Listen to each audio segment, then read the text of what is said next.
Өлкөдө парламенттик шайлоо өтүп жатат. Бул республиканын саясий экономикалык турмушундагы олуттуу саясий иш-чара. Бул жолку жогорку кеңештин депутаттарын шайлоо жаңы аралаш система менен, жаңы эрежелер менен өтүүдө.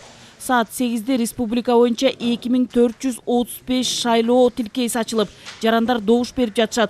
Ал эми чет өлкөлөрдө 59 шайлоо участкасында добуш берүү жүргүзүлөт. Бул тууралуу Борбордук шайлоо комиссиясынын төрайымы Нуржан Шайылдабекова билдирди. Чет мамлекеттеги добуш берүүлөр Бишкек убактысы боюнча түнкү саат 3-тө башталды. Эң биринчи болуп Россиянын Южно-Сахалин шаарындагы шайлоо тилкеси ачылып, добуш берүү башталды. Азыркы учурда чет өлкөлөрдөгү 16 шайлоо участкасында добуш берүү жүрүп жатат. Кече имараттардан тышкары шайлоо жүргүзүлгөн, шайлоо участкалары зарыл болгон техникалык жабдуулар менен жабдылган, деди Нуржан Шайылдабекова. Ошол эле учурда ар бир шайлоо тилкесинде санитардык эпидемиологиялык эрежелерди сактоо боюнча тиешелүү чаралар көрүлгөн.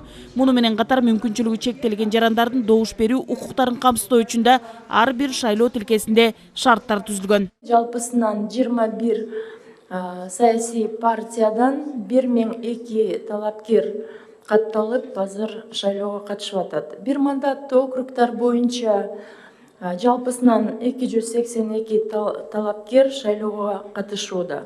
36 округтук шайлоо комиссияда 490 комиссия мүчөлөрү эмгектенет.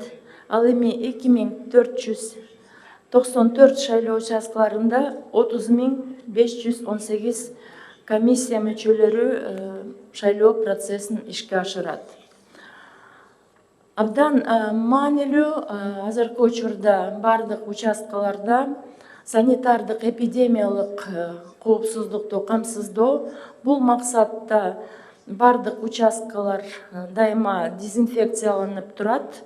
Ошондой эле шайлоочулар үчүн индивидуалдуу коргоо каражаттары дагы камсыздалган. Ар бир шайлоочу участкага келгенде температуралык көзөмөл өтөт. Андан кийин санитайзер менен дезинфекцияланат.